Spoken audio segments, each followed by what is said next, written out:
behalf of Festival co-directors Namita Gokhale and William Dalrymple, and all my colleagues at Teamwork Arts, welcome back to JLF's Brave New World.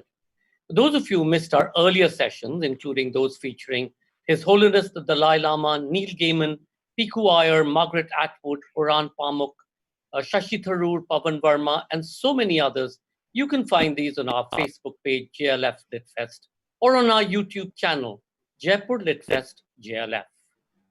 Our official radio partner is Red FM, Bajate Raho. Our next session today is Shobhaa Day, Lockdown Liaisons, in conversation with her daughter Anandita Day. The no-hold-barred conversation has them discuss her new ebook, Lockdown Liaisons, and share their takes on the charged emotional and social realities of the pandemic. Shobhaa Day has written extensively on India's socio-cultural political contours for over 4 decades. Her books include several bestsellers, including Socialite Evenings, Starry Nights, Superstar India, and her latest, 70 and To Hell With It. Anandita Day is a luxury influencer. She has over a decade of experience in the field of luxury, from working with some of the top hotel brands, including the Taj Group, ITC, etc., to co-hosting events with brands such as the Cartier, Book Launch, Kiehl's, Grazia, and Swarovski. Please do remember to comment and ask questions by typing it in the comment section below. Do also follow our handles Jaipur, JLF Litfest on Facebook, Twitter, and Instagram to get notified on our upcoming sessions. And in case any of you drop off due to bandwidth issues, you can find us on our YouTube channel, Jaipur Litfest JLF, or of course, if we drop off, just hang in there and we'll be right back on Facebook. Ladies and gentlemen, Shobhaa Day, Lockdown Liaison, in conversation with Anandita Day.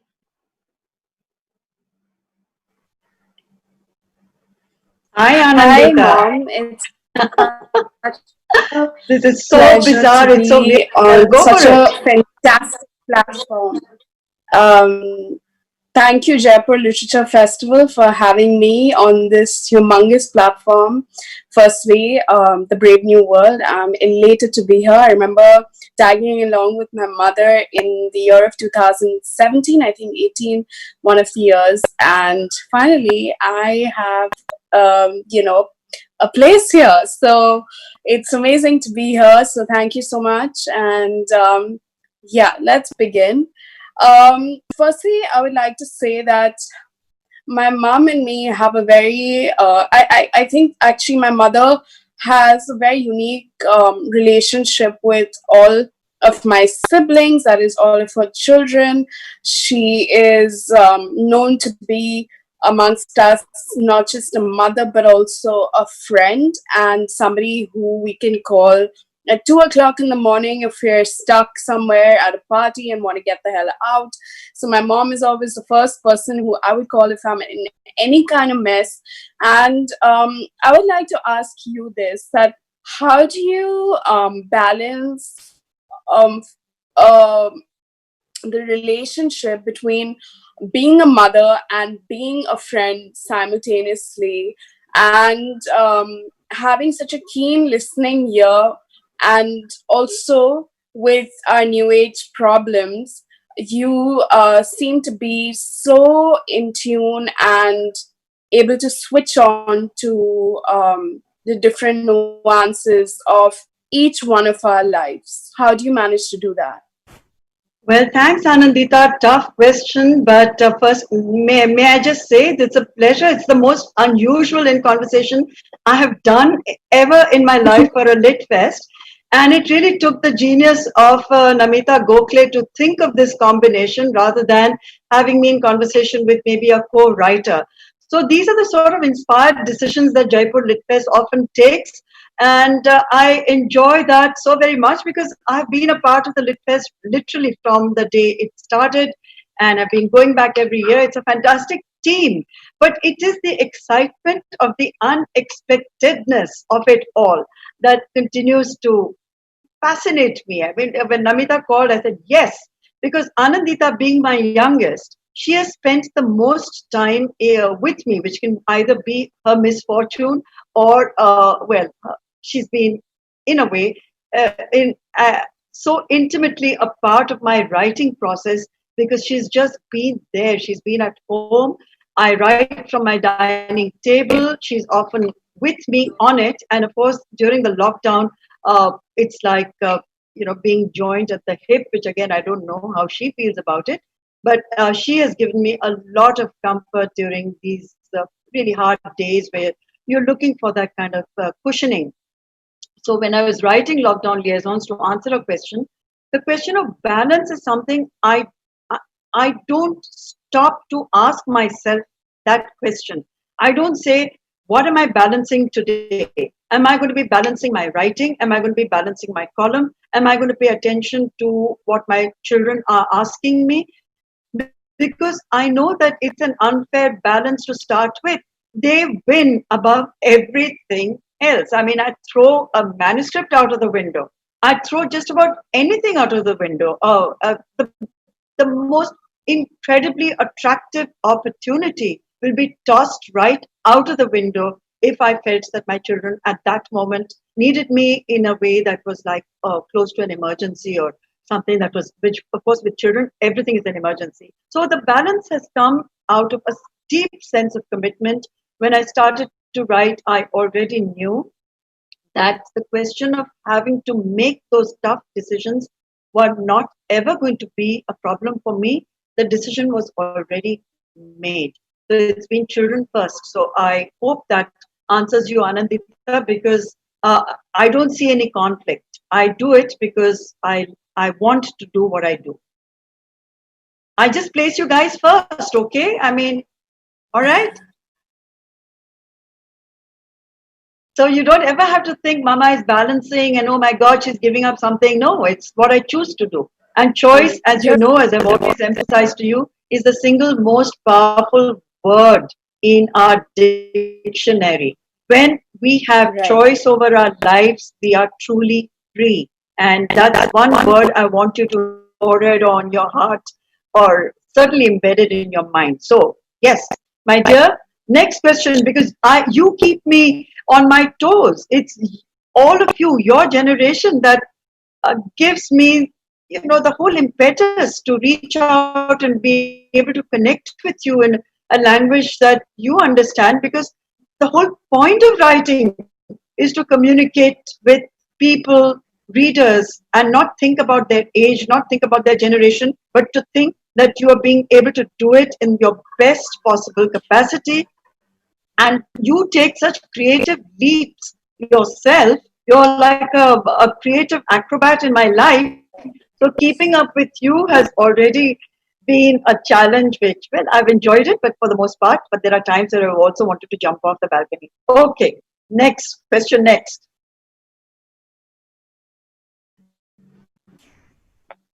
I've lost her. No, you've not lost. Sorry. Sorry. So you're always known to work in utmost chaos and disturbances. I can't see you, Anna. Yeah, you're back. Okay. Yeah. I said, can you see me now? Yes. Yeah. You're always known to work in utmost chaos and disturbances from your dining table, from our dining table rather, and that is your office space. And in your 40 plus year career trajectory, you've not even lost or missed one deadline. So it's really commendable. And as a career woman myself, I've learned to respect that, learn to understand what grit and determination entails. And also the fact that I think that the best quality trait that I would like to always take away from you is your sense of honesty and your sense of self-pride.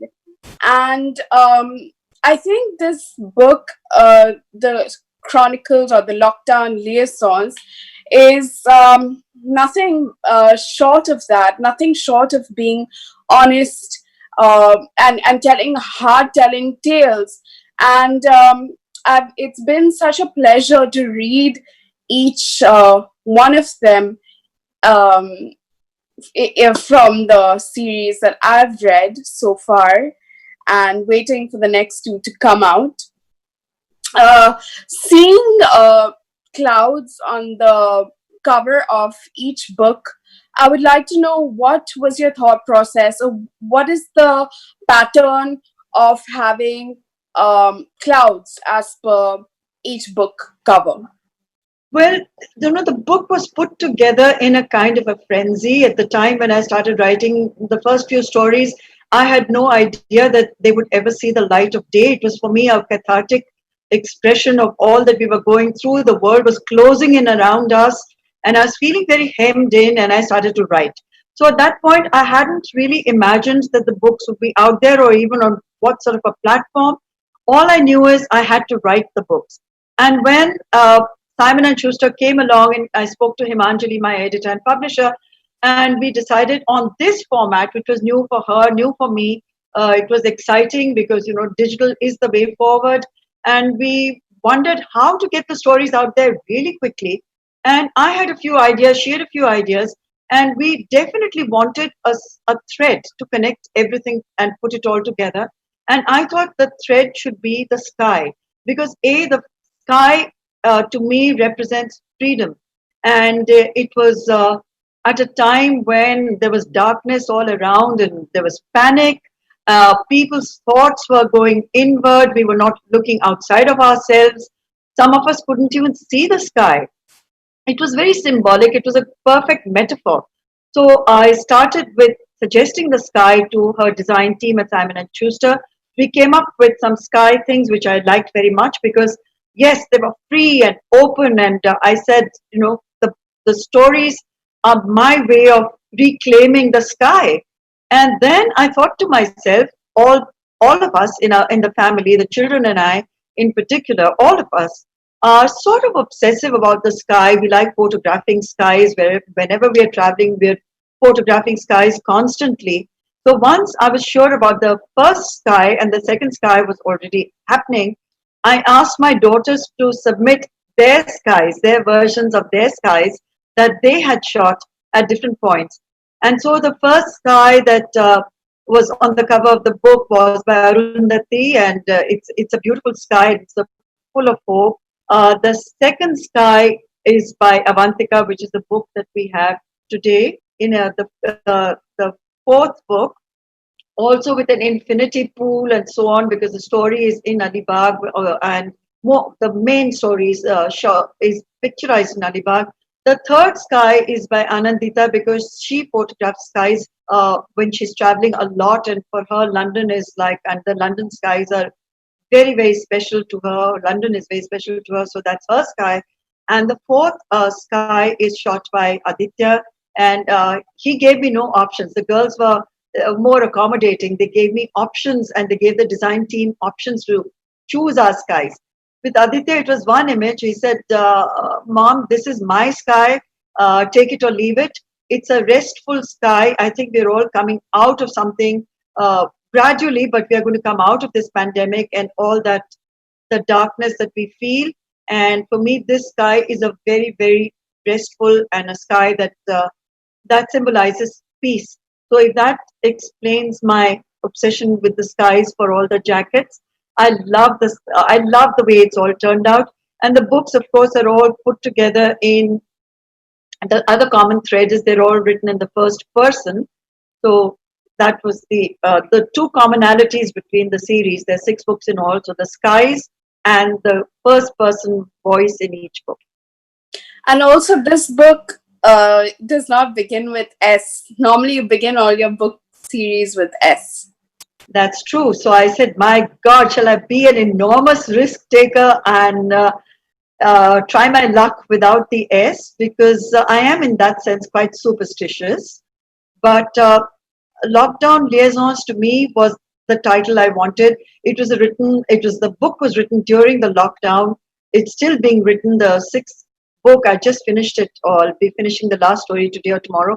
So it was important to reflect the period rather than given to my superstitions. So yes, it doesn't begin with an S, and the next one does. The next book, which is a novel, begins with an S. So I'm back to my superstitious self. And are you allowed to say the name?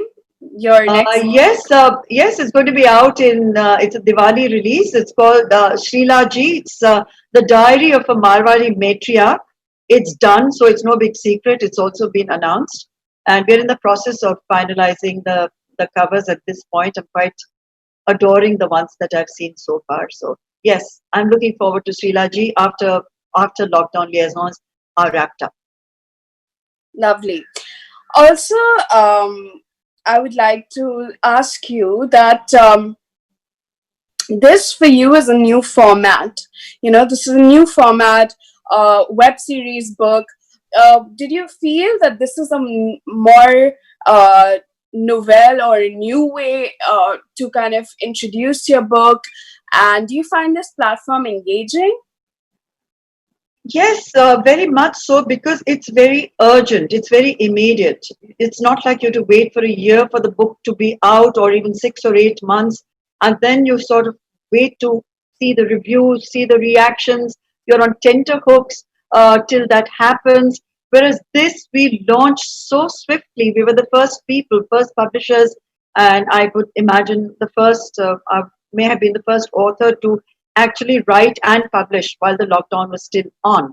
So, yes, it was a very exciting new platform to be in. I wasn't sure how it would go, but the idea that we could put it out there and get immediate responses was a very, very kind of, it's thrilling. It's words have always thrilled me, and then to get reactions to those words so quickly. You've just about written those stories that are out there on this new digital platform. People are buying it, people are responding to it, you're getting reviews in literally within 5 days, 1 week, 10 days. And I think this is going to be pretty much how publishing will be meeting the challenges of an extended lockdown, because bookstores, most of them are shutting shop. The few that are there are trying very hard and very bravely and courageously to make sure that they stay open somehow, trying new means and of getting books to readers. But one thing I'm absolutely sure about, whether it's this platform or any other platform, whether it's digital or it's physical, writers will continue to write and share their stories, and there would always be readers who want to read those stories, and that is not going to change. We just have to discover new ways of reaching our words to readers. So each new development, techno development, is something that we have to be a part of, and I'm really absolutely happy with that. As a reader, I've seen that there's a consistent pattern in the lockdown liaisons of having bad guys. Why is that so? Why is that something that we constantly have to read throughout the entire series? There are quite a few good guys. Maybe you got stuck on the bad guys in the stories, because bad guys always far more complex and interesting, right? The good guys you think of as, you sort of read them and say, oh, nice man, and but it's the bad guy who always draws you in, whether it's in the movies or in the writing process. And it's not just that. I mean, I felt at this point women were undergoing, somehow, maybe I'm not entirely accurate in what I'm saying right now, but the lockdown and the pandemic affected women much more, or it could be that I understand just how deeply women were affected by it, because they shared a lot of their stories with me, a lot of my friends, and the commonality of their experiences had to do with the sort of memories that surfaced, because there was so much time for that. There was so much time for introspection. There was so much time to go within yourself and question so many decisions in your life which you may or may not have at that point thought through carefully. And in the process, maybe a lot of man-woman decisions came up, they surfaced, and women started to articulate those, because they had never ever had the courage or the chance to do so. And I do believe that the pandemic created a kind of a pandemic of emotions. And there was a lot of brutality and a lot of negativity that surfaced in the first few weeks, where people were just taken off guard. and needed to reboot. And during the process, a lot of feelings of hostility and suspicion did emerge. And if if those were kind of all compacted into uh, liaisons, if to just get back to the liaisons part of it, it started as a series about emotional connections. It wasn't a book about the pandemic or about the COVID and how we are going to react to it and what we're going to do to it and whether to wear masks or not to wear masks and social distancing. It's about what it did to people's emotional lives, the turbulence it generated. So yes, a lot of the characters, the men particularly, don't come off they don't come off well at all. But Right. there are some really nice guys there as well. Do you think women can be manipulative and can be quite vindictive? Do you think that? Do you think that they can prey on weak men? Well, men and women, we're the same beasts in a way, aren't we? I mean, we all are there to survive and try and make the best of the opportunities that come our way to get ahead, to find happiness and joy, to try and define what those goals are, to have some ambitions which we are all trying hard to achieve during our lifetime. Those can be little ones, big ones, but so women are no different. I don't at all put them into some separate category of angels. Uh, Women and men can really behave in a manner that is completely abhorrent. I mean, I find myself behaving like that sometimes, hate myself later for it. But those are universal emotions and qualities. They exist regardless of gender. So it's not about women being better or um, equally manipulative. I think the same attributes and qualities and negatives and positives exist in women as well as men. And even in the stories, you'll find quite a lot of women who are not exactly you know, role models in their conduct. Right. During the pandemic, mental health has been such a huge topic. What is your take on mental health? And do you think that it makes waves in your writing, in the way that you approach some of your characters? How do you see it in connection with your work? Well, mental health has been something that is a gigantic herd of elephants in the room, not just an elephant in the room, that most of us, especially in our part of the world, have refused to recognize as as something we need to deal with the same way that we deal with physical health issues. It has not been given the same kind of importance. And it has always been of interest to me throughout my writing career and in my early novels as well, where in my own way I've tried to understand people who function in a different way from what is called the normal way. We judge people by all sorts of arbitrary and ridiculous standards as to who's normal, who's not normal, who's a psycho. We use these words very loosely and very recklessly and often in a very irresponsible and hurtful way. Even when you're talking to one another, we use it like, oh, stop being such a psycho. Or, that one, you're fully mental. Or, there's something you need to seek help.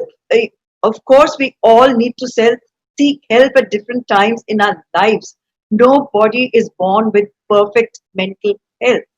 The point is to acknowledge that we need that help, and not shove it under the carpet and say, oh, so and so may need it, I don't need it.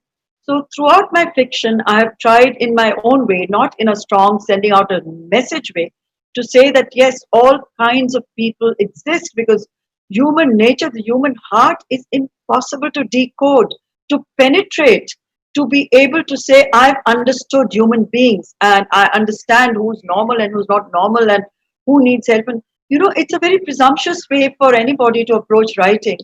And if you are sensitive to your subject and you are dealing with people who are maybe so completely different from yourself, you need to understand mental health. And a writer in particular needs to understand human nature the best he or she can, and to project it with as much truth as you can bring to the character after you've tried your best to present that character with the knowledge that you have, the observation skills over the years, the experience, and the desire to understand another human being. You have to be so attentive at all times because there are cues galore, and I sometimes say it in a way that's a bit too light-hearted even for my own good.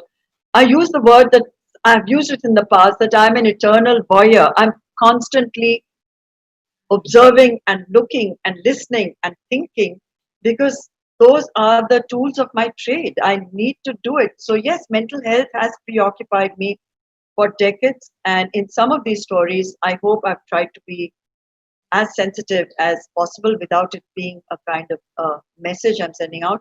And I must thank Deepika Padukone for having brought it into the public domain in such a powerful way at a time when no one was willing to talk about it at all. There was such a stigma, so much confusion, and so much shame to say that I need to see someone because I don't feel good in my mind.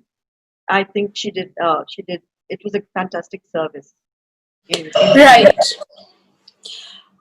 Talking about LGBTQ, I love the story about the lesbian that you've written in the second series of the book. Tomorrow, if one of your children come out and say that they're gay, what would be your first instant reaction, and how would you kind of deal with it? Do you think that it is normal, or would you be in a state of shock? What would be your reaction? Well, just to give a little background, in 1992, I've written a novel called Strange Obsession, which did deal with exactly what you talked about. It was a relationship full of passionate feelings. Let me just leave it at that. But to answer your question, whether if one of my kids came out and said that to me, what would my reaction be? I would be as attentive to what they were saying. No matter what they were saying, I'd still be that attentive and listen carefully and figure out why it's taken them so long to come out, considering how close our relationship is. And I would certainly not sit there in judgment or in a state of shock because I don't feel that way about subject in the first place. It's not something that I have put into a box or into a category. I don't do that with any human relationship that this one feels that way, so put her or him in that box. To me, it's so much a part of our life that I don't see it as being anything outside of my life, outside of my world, outside of my love. So yes, I would listen attentively the same way as I would listen very attentively if any one of you came and said, I'm either my marriage is over, I've fallen in love, I want to change my workspace completely, I want to do something totally different. I feel emotionally devastated, I'm feeling wretched about some things I've said, or I'm feeling so full of joy, I want to share it with you. I would expect that sharing, and I would share with the same amount of involvement and without any sort of judgment. I would try and just listen carefully and take it from there. Right. I hope that asks you truthfully because I'm not about to say anything politically correct. And also, I might add that one never actually knows how one will react till it happens. Sure. I could have gone over this scenario 100 times in my mind. What if any one of you came and said that? What would I feel? In all honesty, my first response would be to feel protective because it is something. The world is cruel. The world is not your mother, and I would feel protective thinking about those issues rather than anything else. But about acceptance, there is no question in my mind. I mean, there's no question in my mind. Lovely. Thank you for that. Kind of makes me feel reassured, not that I am gay, but even if I were, because I do have the same feelings, and I have some of my closest friends are gay, and I'm very proud to have them as my friends. Um, what I would like to ask you next is that you've received a lot of mixed reviews about your migrant story from the first book, I think. So, how did you find the voice to write from a migrant's perspective? Well, it's like sometimes people ask writers of science fiction that have you been to the moon and back? So how do you know what it feels like to go to the moon? Or people who write novels which are about this psychotic serial murderers. They say, but how can you know what a serial murderer feels like? How many people have you murdered? So these, for a writer, I find are not valid questions if you are reasonably sensitive and plugged in to what is happening around you, and you know what the overall feelings have been about our migrant workers, what they've endured, what they've gone through. uh, how can you not but empathize? Is it that tough? I don't think so. And as a writer, I think it's my job to be able to occupy many different skins, not just my own. I mean, it's important to try and figure out to the best of my ability what a person in that situation, in that scenario, what would the experience be? What would those choices, what kind of a choice would a person in that circumstances, what would the migrant worker think the next move for him, the logical move, or the one that is an emotional, that's holding him back in Mumbai? And it's an open-ended story. And also, it's true that writers are perceived in a certain way by readers, and maybe the personality that is projected, and this is who I am, uh, is sometimes can work in a way that's not always in my favor, because they might say, oh, what does she know about migrants? But I hope I've answered you by saying, what does a serial killer know about murderers? This is your job and skill as a writer. If you can write convincingly in the voice of a migrant worker, and I hope I did, because I had a lot of positive reactions to it also, I feel I've done justice to the character and to the story. Right. And a lot of the stories have in your lockdown liaisons has been about sex, and it's about in the book it's about having a lot of manipulative sex. Do you feel that sex as a concept has lost its intimacy?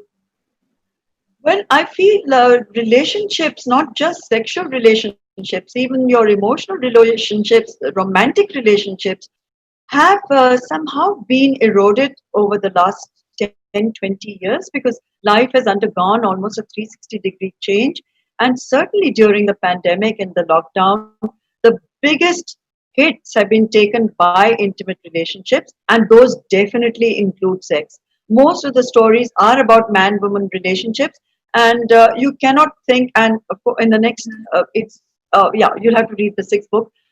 You cannot talk about intimacy between a couple, between partners, whether it's a man with another man, a woman with another woman, man with a woman, without the sexual context. And I have absolutely had no taboos ever about writing and discussing sex in a way that is very, very upfront. I mean, why should it be something that's camouflaged and disguised, or even prettied up, or over romanticized? A lot of sex is not that. And during the lockdown liaisons, we've been so shaken, not just in our relationships involving a sexual activity, but in all aspects of these relationships.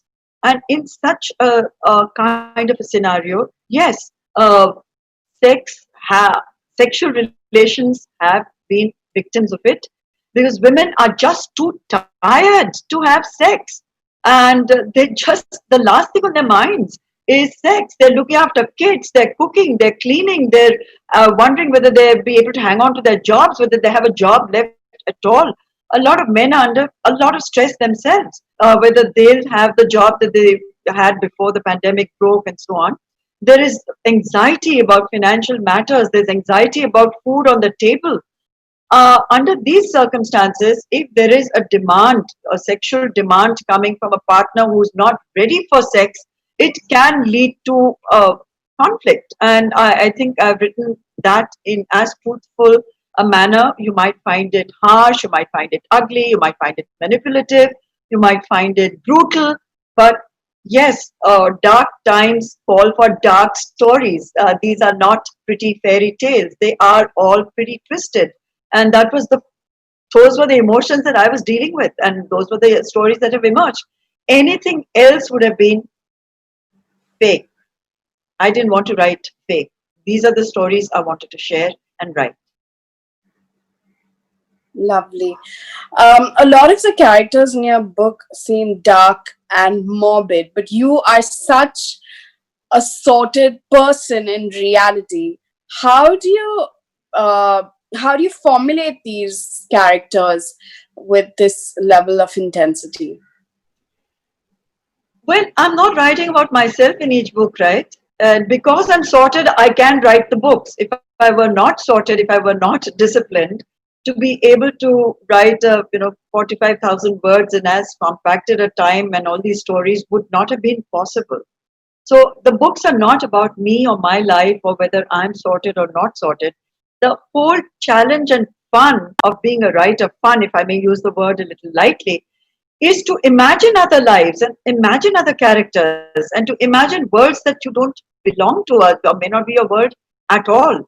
To keep writing about my own kind of world would be, for me personally, completely repetitive and not not an impetus enough to sit down there every morning and write those 2,000 words a day that I do and have been doing for the last 40 years. I wouldn't enjoy the process. So it's the creation of dark characters and some lovable characters and some crazy characters that, for me as a writer, is what I enjoy doing, and I hope to continue to do that because fiction is really about that, and I like to call myself a storyteller. And as a storyteller, I am obliged to my readers to create different characters and not versions of myself. I'm not cloning me. Sure. Now I'd like to break the questions to the audience. So one of the questions has come in that would you ever think of writing a book with one of your daughters? I have had that offer sometime in the past. I thought it was a very exciting idea. I made that offer to my daughters. All of them turned me down. So I don't know what it is, what that'll take to persuade them, all of them, one of them, to write a book with me. I would love it. And I think the two parallel voices would be so very exciting. But the girls have their own lives, and I would certainly not push it. And but it's a fantastic thought. And publishers, if you're tuned in and watching this, make us an offer we can't refuse. Anandita, I'll be your agent for this book. Also another question they've asked is, how do you manage to write on different subjects and of course on fiction? It's a discipline. I mean, I've been a professional writer for 45 years, and I've tried all the different aspects of writing, all the different genres, if you prefer that word. As a columnist, I have a different voice. It's a political voice. As a social commentator, I have a different voice. As a person who's been writing on women's issues for over 40 years, that's a different voice again. As a person who writes essays and non-fiction, those are different voices. When I write fiction, there are multiple voices. When I write scripts for television, it's a different voice again, depending on the subject. I see myself as a professional writer. I have to make that distinction and demarcate the various forms of writing in order to be able to communicate. And the whole point of writing is to communicate the best you can. And especially when you're writing political comments, and commentary, you are reaching an audience now, increasing now a worldwide audience, even if you're writing for the top Indian publications here, because of the internet and everything being available out there. You're getting reactions from across the world. Even in the old days when I first started to write, I had to keep in mind that the writer, well, that the reader was not the person sitting in Mumbai who I was likely to run into. And I was not writing for that person. I was writing for the person who could be in Kanyakumari or could be in Meghalaya or could be in Kolkata or in Gujarat, anywhere. My reader was and continues to be the most important person in my life as a writer, whether I'm writing a column or I'm writing a script or I'm writing novels or like the series. There is just nobody as important for a writer in this world than the reader, because if we have no readers, we, what are we doing? We've lost our validity as writers. Um, Another question that they've asked is, when you have started off in the world of glamour, and then when you have received flack for your writing, how have you managed to take that? Well, you can see that you've lived with me all these years. It doesn't bother me. You learn to take everything on the chin. Though I cannot believe that, 50 years after I walked away from modeling, I'm still asked the same question.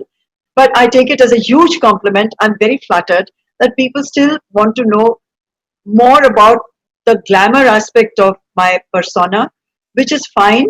I'm really okay with it. Initially, it used to bug me, but not anymore.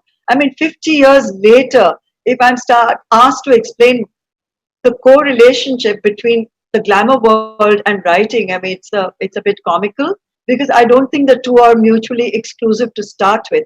It doesn't mean that whether you start your career as a model or you are in show business in any way, whether you're in the movies or you're a fashion designer, the assumption that you cannot write or should not be writing, or that you're of low IQ is, I think it's such a dated kind of thing to be saying, right? It's so also sexist. I mean, you don't say that to men, right? You don't comment about their appearance constantly, non-stop. No, right? I mean, Amitabh Ghosh doesn't have to keep talking about the clothes he's wearing or the accessories that he may or may not be wearing. You know, William Dalrymple doesn't have to answer why he flings those shawls around his shoulders and sort of preens around at Lit Fest. We all love him for it, and that's it. That's his persona. This is mine.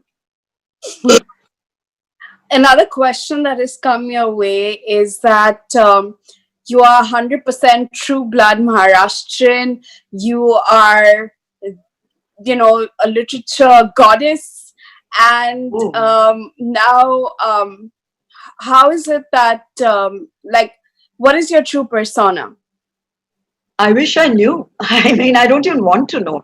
I'm okay with whatever this persona is right now talking to you.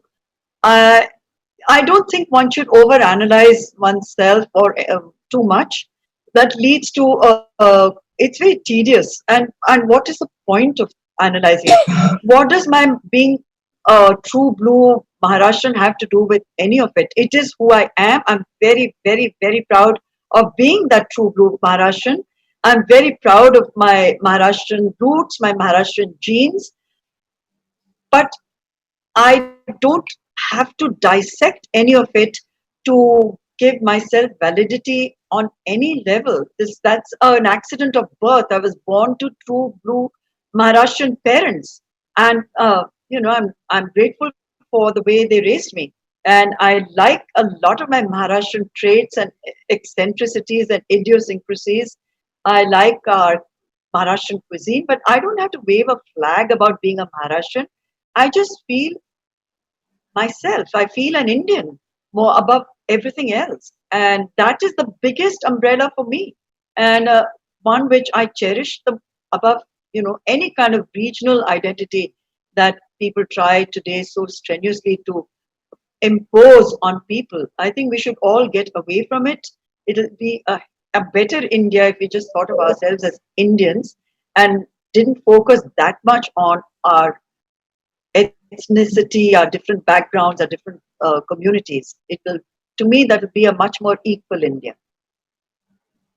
And the last question is that do you attend events? When you attend events, do you pick up on those characters that you meet and somehow get that into your writing space? You bet I do. I'm like a carnivore. I mean, I can devour every little tidbit that I can find that interests me at an event. At any given event, whether it's a political rally or it's an intimate dinner party, there'll be at least two characters with something so extraordinary and exceptional and engaging and interesting. It could be an accent, it could be the way the person is dressed, it could be a thought that is shared, which will stick with me. And it's not that I come home and take notes, but I do have a writer's memory, and I think that's a huge asset to have. So I do recall conversations very clearly, and I do recall gestures, I do recall, and that's how we writers build our characters. They don't pop up from nowhere, they don't pop out of thin air, or they don't land from the moon. You are constantly observing and you're constantly making those mental notes. So when you write your next novel or you write your next column, there is that rich material that's available to you. And I mine it for all I'm worth, because that is my wealth as a writer. And nothing and no one can take that away from me. Amazing. On this note, I would like to conclude the session. Thank you so much for being in conversation with me. Thank you so much, Jaipur Literature Festival, for giving me this platform. Thank you, everybody. Thank you, Anandita. Thank you, Shobhaa. Anandita, you were fantastic, by the way. We have to have this combination here on. Thank you so Let's much. do it. But seriously, dark times calls for dark tales. Characters don't quite land from the moon, and they're pretty much from every occasion that you've been to. Amazing conversation, and thank you both so much. This was Thank really you. a dark time. And for those of you who think that Shobhaa Day is the tiger mom, no, she's not. She's caring and wonderful, as we've seen from Thank the you. conversation today. Thank you all for watching, and sorry we couldn't stream all the questions that you all have asked. Maybe we can send some of them to Shobhaa Day, and if she agrees, we will then post them back onto Certainly, Facebook would love to do and that. YouTube. Our radio channel is Red FM Bajate Raho, and thank you to them as well. We do hope you've enjoyed this conversation, and we'll log back at 8:30 p.m. for our next session. Anubhav Sinha, Article 15, in conversation with Vani Tripathi Tikku. Anubhav Sinha talks of the idiom, metaphor, and language of film, on his cinematic career, his convictions, and the future of the cinematic image. See you at 8:30.